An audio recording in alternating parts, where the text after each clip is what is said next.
farming industry, if I were to describe it to you, I suppose the way it would be best to say farming is about food production, first and foremost. It's also about looking after the environment. So clean air, clean water, bonny landscape, supporting the tourism industry. At the end of the day, it's our farmers that are responsible one way or another for doing all these things.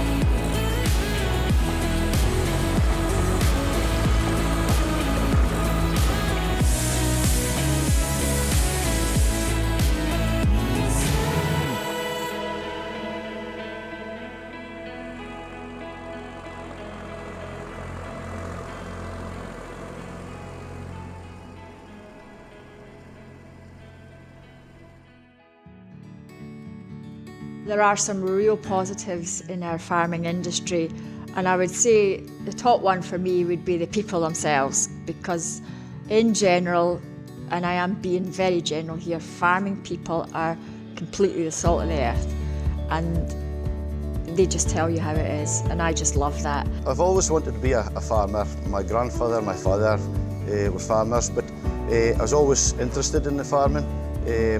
And I haven't regretted it. I've loved what I've been doing for the last 45 years.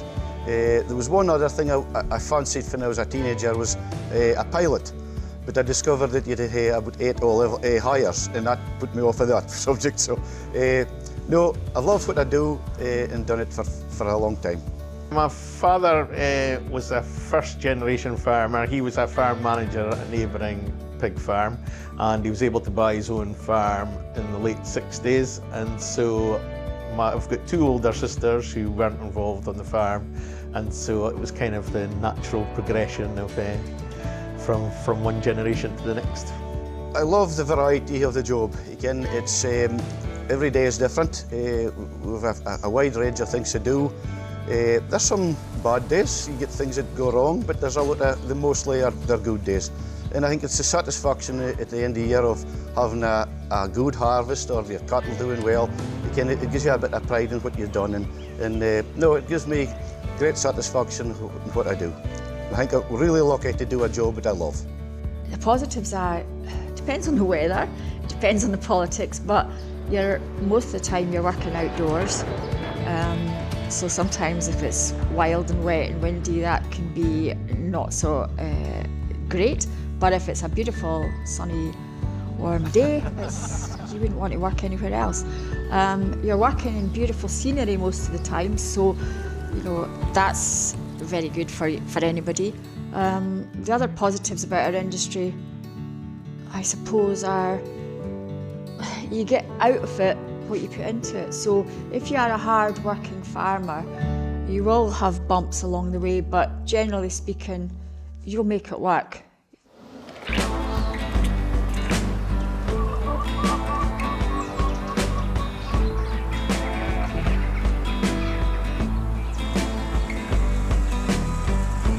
Farming's changed, I would say, quite dramatically over the last 2 and 3 decades and more, probably. We're going back to thinking about how things used to be, even when I was a kid, growing up on the family farm down in Perthshire. There didn't seem to be the rules and regulations. At that time, you could load all your cattle onto a lorry and away they went, and you didn't need tags and passports and all these kind of paraphernalia of paperwork. And then there was the mad cow disease. You had to have, after that, you had to have double tagging and passports, and the administration has just got more and more. I think because there's subsidies in farming, that means there has to be paperwork, but it's become more and more stringent, the penalties are more and more severe. The challenges in farming nowadays are, well, I think number one would be loneliness for a lot of people. It's an industry that a lot of folk work on their own now. There's not near so many folk employed on farms nowadays, so a lot of farmers work on their own 6-7 days a week, never see anybody else. So that alone is a challenge nowadays. The financial challenge above that, in the rules and regulations we have to obey to, can put folk on a lot of stress as well.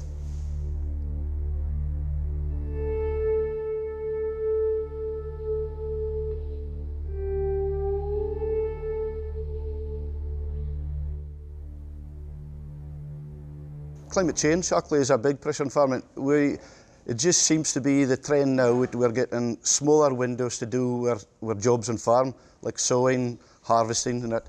So that is a pressure because, I know myself, I have a lot of money standing out in fields just before harvest time, and it is a relief when you get that all inside and safe. And I would think the biggest main overarching one would be red tape, regulation. And while it's really necessary, and most farmers would agree, sometimes the checks that are put in place, the inspector regimes, farmers spend their lives getting pretty stressed with the whole scenario. We've got a big unit whereby you need to have visits from SEPA, so there just seems to be people checking up on you all the time, and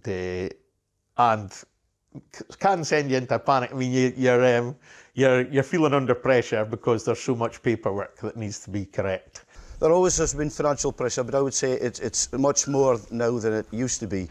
A lot of our money in the past, and still a reasonable amount, comes from Europe. We've to jump through a lot of hoops to get it, and that can put a lot of pressure on folk because there's a quite strict regime of inspecting it.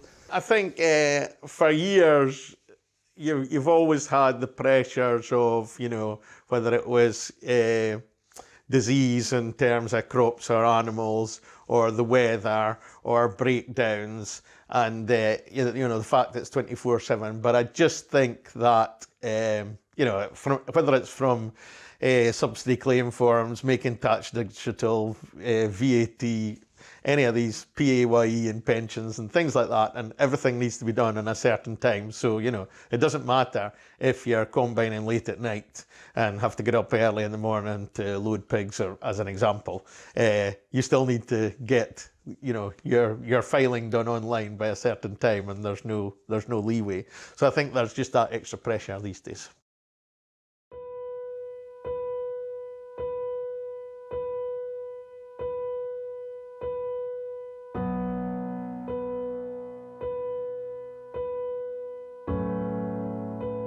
I think mental health issues are on the rise sort of in every industry, and agriculture is no different to any other industry.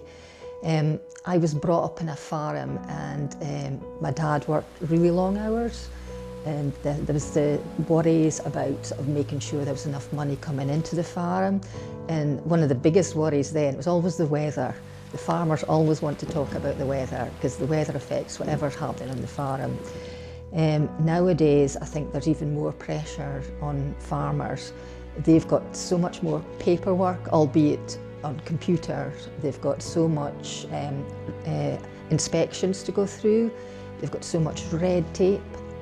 And then last year with COVID and Brexit, it's even more things that farmers got to think about. Sort of the farmers have got so many different pressures and challenges, and this can sort of affect them by obviously they'll get stressed, anxious, depressed.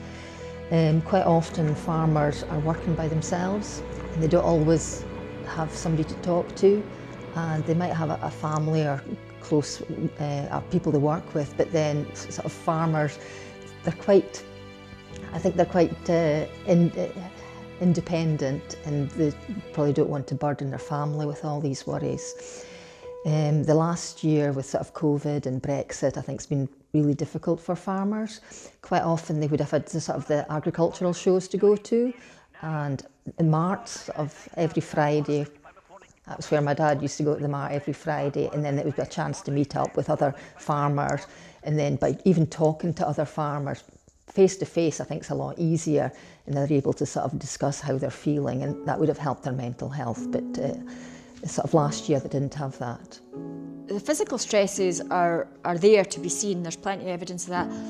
The quieter problems caused by, I would say, mental health issues, they aren't so easy to spot, but they are there. I have a problem with anxiety and panic attacks. Worst at night, but I also got it through a day as well. And that was when I'm in a few days, I can confined spaces in the back of a car, I had to sit next to the window. Other people didn't realise that, but it gave me a major problem. If I hadn't got the help that I did get, I think it would have affected my business in the long run. At that particular time, our family was going through a pretty hard time, and was all trying to support each other. But it was just, well, obviously my wife is nearest to me, and she could see it most that I had a problem. And she says, "Ken, she encouraged me to go to the doctor. Probably, if I'd been left on my own, I would have left it to much later. But I did follow her advice, and thankfully, it was the right advice, and it did certainly help me."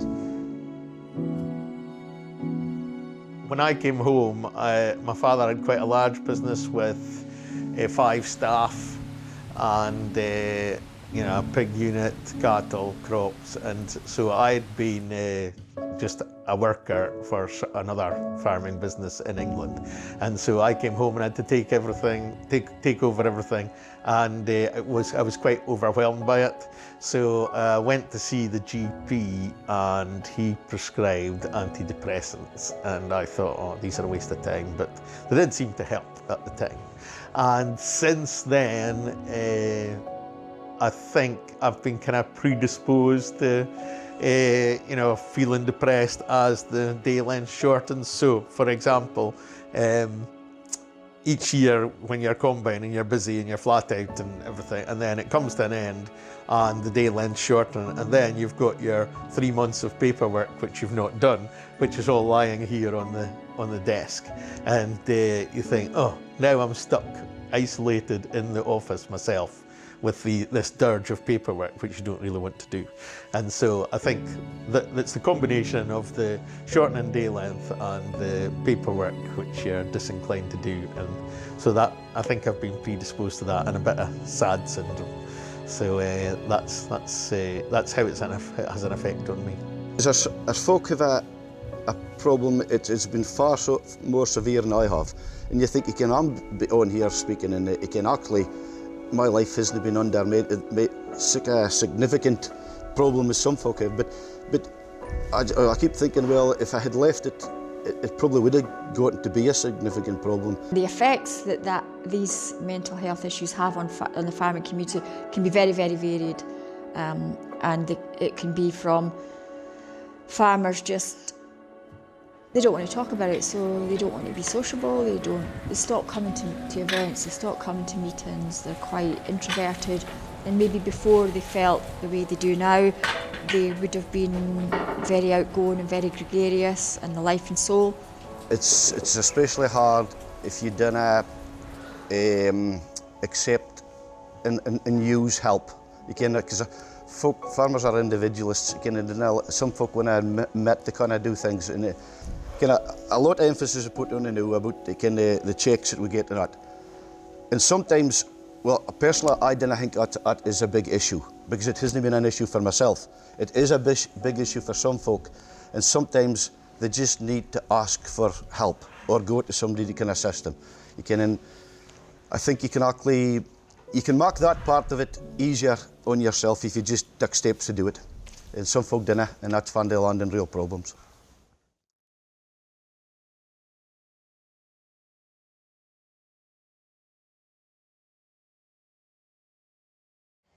As a volunteer with the Samaritans, come across so many different mental health issues. It ranges from depression, anxiety, panic attacks, post-traumatic stress disorder, self-harm, suicidal thoughts, and sometimes there's a few different sort of mental disorders that can affect how the person is feeling or how they're thinking. So you don't know what type of call you're going to get. Sometimes it's just somebody that's just not coping with day-to-day life. Other times it's maybe somebody that's having suicidal thoughts. So you've just got to be prepared for sort of answering the call, but more importantly, listening to the calls. The whole thing is all about looking at yourself and saying, whether you're a farmer, whether you're a vet, whether you're an agricultural sales representative, sales manager, whatever, recognising that you're not yourself. You're not just how you should be, you're not how you like to be, you don't feel sociable, you're really struggling, and you need to talk to somebody, you need to tell somebody. And it could be somebody in your family, or it could be somebody out in the wider community. But as long as you tell somebody, and what you would like to hope is that if we can all get better at this as a farming community, there might actually be more opportunities to signpost people at as early a stage as possible to find experts, rather than each of us leaning on everybody else all the time. Let's actually accept that we do need some sort of support and help. If you're not enjoying your farming, there's no shame in saying, you know, I don't want to do it anymore. You know, you've got a lot of skills. Like I said, you've got all the benefits of having run your own small business, as well as being the kind of part-time mechanic, engineer, electrician or plumber.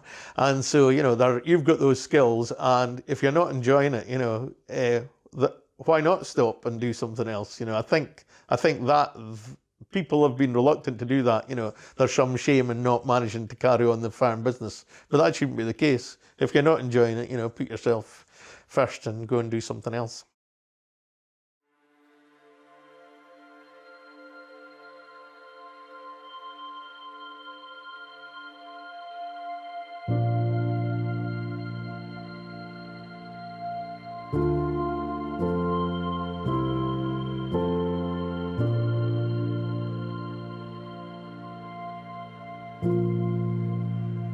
Other farmers that have a problem, and I think mental health is something that people do not want to admit, and it's a huge various illnesses that can be associated with mental health.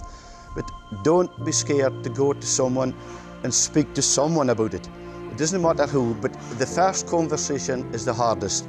Once you've made that one, whoever you speak to will either help you or put you to someone that will help. And that is an important thing, I think. It's this first discussion with someone outside and let them into your secrets and share your problems, and then they can be helped. The advice I would give to a farmer is that it's good to talk. Just seek out advice, you know, don't bottle it up. And yeah, whether it's family, friends, or, you know, a support line. Because some people would rather speak to somebody anonymously that doesn't know them. And my whole reason for this is to try and be more open about it. So folks say, well, Tom Johnson, I would have never thought he had a problem, but he's come forward and said, you can ask, I have a problem as well, I should do the same as him. And same with Kevin and guys like that. I think if we can just try and encourage folk to speak openly about what their problem is, then we've done what we're out to do for a start. It's something I never spoke about publicly before, and it's just because other folk have had the courage to do it. I says, well, I want to support them and actually be open with what my problems have been and show people that it can be remedied and you can get help and life can be normal. A lot of people think that Samaritans are mainly there for people suffering from suicidal thoughts or self-harm, but we're here to listen to anybody. And sometimes if they just want to pick up the phone and give us a call, able to talk to us about how you're feeling, and sort of, even by talking through your emotions, you sometimes can make sense of how you're feeling, and things maybe don't seem quite so bad afterwards. The majority of our support is done by phone, but it can also be done by email or by letter. The service is confidential, and Samaritans are non-judgmental. When you open up to somebody, that in itself is a massive therapy for you, because you're not feeling good and you know that you're not yourself. And that unburdening of just saying how you feel, that can be huge, and that can be a light at the end of the tunnel. The callers maybe don't always have somebody to talk to, or they don't want to burden them. So at least when they can phone the Samaritans, we're there just to listen to them. And if they can listen, if we can listen to them, they can just get a lot of things off their chests. And that'll help, and I would say it often prevents sort of mental health issues down the line. If you're able to talk to somebody, it makes a big difference.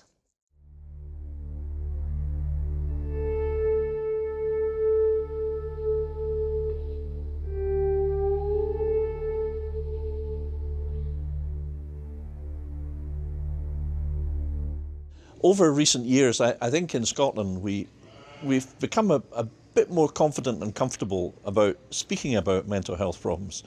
In the past, they've been taboo, and many people were afraid to reach out for help or just not confident in doing so. That's changing, and that's a good thing. People are now able to get a bit of support if they need it. In the farming community, I do think that the need for support for mental health issues is very clear, it's manifest. I'm afraid that COVID, without a shadow of a doubt, has made some of these issues a bit more acute, a bit more severe, a bit more problematic. However, the help is there from various sources, and increasingly in Scotland we want to make sure the help is there for everyone, and in particular the farming and crofting communities. I would say the younger generation, which is brilliant, the younger generation, driven a lot by the work that the young farmers groups do, they're able to talk about their feelings. It's not such a big stigma for them. So I would say going forward, I would hope that the mental well-being issues that a lot of the older generation struggle with, I would like to think that the younger generation will handle it differently and handle it better. Farming's important to me because my granddad's a farmer, and it's good to see what it's actually like to be a farmer, because people generally just know about it, and sometimes they see things in the field but maybe don't know what it is, and it's really great knowing the details of what happens for it from seed to how it gets on your plate. I think it's more important that people know that rather than just picking up it from the shelves of your local supermarket, that you know the background of it and how it was grown and how it gets there. In my school years and my future, I will definitely try and spread a positive message about farming to support my granda and to show that farming is a good thing. Another thing I enjoy about being on the farm is the freedom. Like when the cows are outside, playing with my cousins, hiding in the sheds and hiding behind bales that are inside and behind the tractors, and I really enjoy the freedom of being on the farm. I also really enjoy going round the cattle with Granda and his motor quad bike, round the fields and counting them all with Granda. So you think you're quite lucky, because lots of kids probably would love to do that, but probably don't get that opportunity. I'm very fortunate to have a Granda who does farming and lets me help out with him.